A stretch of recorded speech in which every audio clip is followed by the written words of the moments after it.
பொன்முடி வழக்கில் தற்பொழுது தண்டனை விவரங்களை அறிவிப்பதற்காக நீதிபதி ஜெயச்சந்திரன் வருகை தந்திருக்கிறார். அது தொடர்பான அண்மை செய்திகளை பார்த்து வருகிறோம். மேலும் விவரங்களை கொடுப்பதற்காக செய்தியாளர் ஜெபர்சன் இணைப்பில் இருக்கிறார். பேசலாம். ஜெபர்சன், தற்போது நீதிமன்றத்தில் என்ன கள நிலவரங்கள், விவரங்கள்? முக்கியமான வழக்கு தமிழகத்தினுடைய ஒரு முக்கிய அமைச்சர் மீது குற்றச்சாட்டு நிரூபிக்கப்பட்டிருக்கிறது. இன்று அவர் மீது என்ன தண்டனை என்பது தொடர்பான விவரங்கள் இன்னும் சற்று நேரத்தில் அறிவிக்கப்பட இருக்கிறது. ஊழல் தடுப்பு நீதிமன்றத்தில் ஏற்கனவே தள்ளுபடி செய்யப்பட்ட வழக்கு சென்னை உயர்நீதிமன்றத்தில் பல ஆண்டு காலமாக நடந்து வந்த நிலையில தற்போது அமைச்சர் பொன்முடி நேற்று முன்தினம் குற்றவாளி என்று அறிவிக்கப்பட்டிருக்கிறார். அவருக்கான தண்டனை விவரங்கள் இன்னும் சற்று நேரத்துல நீதிபதி ஜெயச்சந்திரன் அறிவிக்க இருக்கிறார். இதற்காக முன்னதாகவே காலை சுமார் அரை மணி நேரத்துக்கு முன்பாக அமைச்சர் பொன்முடி மற்றும் அவரது மனைவி விசாலாட்சி நேரடியாக நீதிமன்ற வளாகத்திற்கு வந்திருக்கிறார்கள். அவருடன் சேர்ந்து அவருடைய வழக்கறிஞர்களும் வந்திருக்கிறார்கள். இன்னும் சற்று நேரத்துல அந்த வழக்கினுடைய தீர்ப்பு வாசிக்கப்படும் என்று எதிர்பார்க்கப்படுகிறது. குறிப்பாக நீதிமன்றத்தில் அமைச்சர் மற்றும் அவருடைய மனைவி வந்திருக்கக்கூடிய அதே நிலையில் தற்போது நீதிபதி ஜெயச்சந்திரனும் அங்கு வந்திருக்கிறார். நீதிபதி முதலாவது வழக்காக இந்த வழக்கினுடைய தீர்ப்பை வாசிப்பார் என்று எதிர்பார்க்கப்படுகிறது. இந்த வழக்கு கடந்து வந்த பாதை ஏற்கனவே ஊழல் தடுப்பு நீதிமன்ற சிறப்பு நீதிமன்றம் விழுப்புரத்துல இந்த வழக்கு தள்ளுபடி செய்யப்பட்டது. இதனை எதிர்த்து விழுப்புரம் மாவட்ட லஞ்ச ஒழிப்புத்துறை சார்பில் உயர்நீதிமன்றத்துல வழக்கு தொடுக்கப்பட்டிருந்தது. இந்த வழக்குல தண்டனை நிரூபிக்கப்பட்டிருக்கிறது. அதாவது 36 சாட்சியங்கள் விசாரிக்கப்பட்டிருப்பதாகவும் இந்த சாட்சியங்களின் அடிப்படையில இந்த வழக்கு ஏற்கனவே தள்ளுபடி செய்யப்பட்டிருக்கக்கூடிய நிலையில உயர்நீதிமன்றம் இந்த வழக்கு ஜெயச்சந்திரன் தலைமையில இந்த வழக்கானது தொடர்ந்து விசாரிக்கப்பட்டு வந்த நிலையில்தான் உயர்நீதிமன்ற நீதிபதி ஜெயச்சந்திரன் இவர் குற்றவாளி என்று ஏற்கனவே அறிவித்திருக்கிறார். இந்த நிலையில்தான் இன்று தீர்ப்பானது இன்னும் சற்று நேரத்துல வாசிக்கப்பட இருக்கிறது. குறிப்பாக இவர் கடந்த 2006-11 ஆண்டு காலத்தில் உயர்கல்வி மற்றும் கனிம வளத்துறை அமைச்சராக இருந்த போது வருமானத்துக்கு அதிகமாக 1.75 கோடி ரூபாய்க்கு சொத்து சேர்த்ததாக கூறப்பட்டிருக்கக்கூடிய இந்த வழக்கில் தான் தண்டனை இன்னும் சற்று நேரத்தில் அறிவிக்கப்பட இருக்கிறது.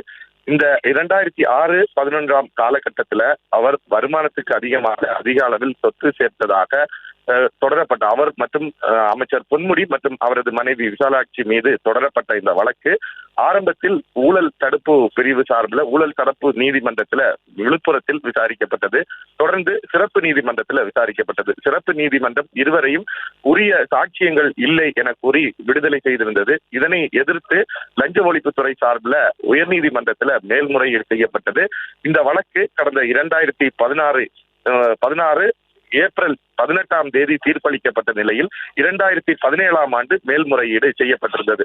இந்த 2017 ஆண்டு மேல்முறையீடு செய்யப்பட்ட வழக்கு தொடர்ந்து நிலுவையிலேயே இருந்து விசாரணையும் தொடர்ந்து நடைபெற்று வந்த நிலையில் தான் திடீர் திருப்பமாக தற்போது நேற்று முன்தினம் நீதிபதி ஜெயச்சந்திரன் இந்த வழக்கு தொடர்பாக விசாரணை முழுமையாக முடிவடைந்திருக்கிறது. அந்த நிலையில் அமைச்சர் பொன்முடி மற்றும் அவருடைய மனைவி விசாலாட்சி குற்றவாளிகள் என்று அறிவித்திருக்கிறார். இந்த நிலையில்தான் இன்று வழக்கமாக அமைச்சர் வெளியே புறப்படும் போது அவருடைய காரில் தேசிய கொடி பொருத்தப்பட்டிருக்கக்கூடிய காரில் தான் அவர் எங்கும் செல்வது வழக்கமாக இருக்கும். ஆனால் இன்று நீதிமன்றத்திற்கு வரும்போது தேசிய கொடி இல்லாத வாகனம், அதாவது அரசு வாகனம் என்றாலும் அவர் எந்த தேசிய கொடியும் இல்லாத ஒரு வாகனத்துல வந்ததை நாம் பார்த்தோம். அவருடன் வழக்கறிஞர்களும் கூட வந்திருக்கிறார்கள். முக்கியமாக தீர்ப்பு வாசிக்கப்படக்கூடிய இருக்கும் நிலையில் இன்று ஏராளமான போலீசாரும் நீதிமன்ற வளாகத்தில் குவிக்கப்பட்டிருப்பதை நம்மளால் பார்க்க முடிகிறது. முக்கியமான வழக்கு இது போன்று முக்கியமான வழக்குகள் வரும்போது வழக்கறிஞர்களும் பெரும்பாலாக நீதிமன்றத்தில் வந்து இந்த வழக்கினுடைய விசாரணை குறித்தான அறிக்கையை அவர்கள் பார்ப்பதற்காக வருவது வழக்கமாகத்தான் இருக்கும். இந்த நிலையில் இந்தியாவே உற்று நோக்கக்கூடிய வழக்காக பார்க்கப்படுகிறது. என்ன மாதிரியான தீர்ப்பு வரப்போகிறது? ஒருவேளை 3 ஆண்டுகளுக்கு குறைவாக தீர்ப்பு, ஒரு 3 ஆண்டுகள் சிறை தண்டனை, 3 ஆண்டுகளுக்கு குறைவான சிறை தண்டனை விதிக்கப்படும் பட்சத்தில் உடனடியாக அவர்கள் உயர்நீதிமன்றத்திலேயே மேல்முறையீடு செய்வதற்கான வாய்ப்பு இருப்பதாக சொல்லப்படுகிறது. ஒருவேளை 3 ஆண்டுக்கு அதிகமாக சிறை தண்டனை விதிக்கப்படும் பட்சத்தில் அவர் உடனடியாக உச்சநீதிமன்றம் செல்வதற்கு வாய்ப்பு இருப்பதாகவும் சொல்லப்படுகிறது. ஒருவேளை நீதியரசர் ஜெயச்சந்திரன் கொடுக்கக்கூடிய தீர்ப்பின் அடிப்படையில் அவர்கள் உடனடியாக அவருடைய அவருடைய வழக்கறிஞர் மூலமாக நாங்கள் உச்சநீதிமன்றத்தில் நாங்கள் மேல்முறையீடுக்கு செல்கிறோம் என்ற கருத்தை அவர் நீதிபதி முழுமையான தீர்ப்பு வாசித்து முடிந்தவுடன் அவர்கள் தெரிவிப்பார்கள். வழக்கறிஞர்கள் தெரிவிக்கக்கூடிய அந்த முறை நீதிமன்றத்தில் வழக்கமாக நடக்கக்கூடிய ஒரு நடைமுறை. அந்த நடைமுறை பின்பற்றப்படும் என்று எதிர்பார்க்கப்படுகிறது. இவர்கள் கோரும் பட்சத்தில் நீதிபதி என்ன கருத்தை சொல்ல இருக்கிறார் என்பது நாம் எதிர்பார்த்து காத்திருக்கிறோம். தொடர்ந்து அமைச்சர் பொன்முடி மற்றும் அவரது வழக்கறிஞர்களும் நீதிமன்ற வளாகத்திலே வந்திருக்கிறார்கள். இன்னும் சற்று நேரத்தில் நீதிமன்றத்திற்கு வருகை தந்த நீதியரசர் ஜெயச்சந்திரனும் நீதிமன்றத்திற்குள்ளே இருக்கக்கூடிய கோர்ட் ஹாலுக்கு வர இருக்கிறார். இன்னமும் சரியாக 10:30 மணிக்கு வழக்கமாக நீதிமன்ற அலுவலர்கள் தொடங்கும் என்பதுதான் நமக்கு தெரியும். அதற்காகத்தான் அரை மணி நேரத்திற்கு முன்பதாகவே அமைச்சர் மற்றும் அவருடைய வழக்கறிஞர்கள் நீதிமன்றத்திற்கு வருகை தந்திருந்தாலும் வழக்கினுடைய தீர்ப்பு மட்டும் நேரடியாக குற்றவாளி கூண்டில் தான் அமைச்சர் பொன்முடி மற்றும் அவருடைய மனைவி விசாலாட்சி நிற்க வேண்டும்.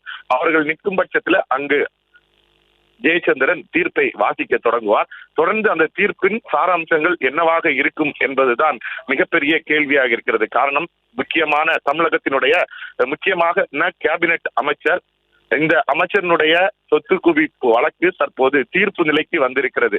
அவருடைய அமைச்சர் பதவி தற்போது இருக்குமா என்ற கேள்விக்குறி, சட்டமன்ற உறுப்பினராக அவர் தொடர்வாரா என்ற கேள்விக்குறி எல்லாம் இருக்கக்கூடிய நிலையில் தான் இந்த தீர்ப்பு மிகவும் முக்கியத்துவம் வாய்ந்ததாக பார்க்கப்படுகிறது. காரணம், வழக்கமான வழக்குகள்ல நீதிமன்றங்கள்ல செல்லும் போது இது போன்ற நடைமுறைகள் கடைபிடிக்கப்படாது. காரணம், இது போன்று அரசு அதிகாரத்தில் இருக்கும் போது ஒரு அமைச்சராகவோ அல்லது ஒரு சட்டமன்ற உறுப்பினராகவோ இருக்கும்போது அதிகாரத்தை தவறாக பயன்படுத்தி வழக்கத்துக்கு மாறாக சொத்து சேர்க்கக்கூடிய இந்த விவரங்கள்ல இந்த நீதிமன்றங்கள்ல இந்த வழக்குகள் வரும்போது தண்டனைகள் கடுமையாக இருக்கிறது. காரணம், இதில் ஒருவேளை பொன்முடி குற்றவாளி என்று அறிவிக்கப்பட்டால் உடனடியாக அவருடைய சட்டமன்ற உறுப்பினர் பதவி கூட அடுத்த கட்டமாக தொடருவதற்கு வாய்ப்பில்லை. அவர் அடுத்த கட்டமாக சட்டமன்ற தேர்தலில் கூட களம் காண முடியாது. எந்த தேர்தலையும் களம் காண முடியாத ஒரு நிலை உருவாகிவிடும்.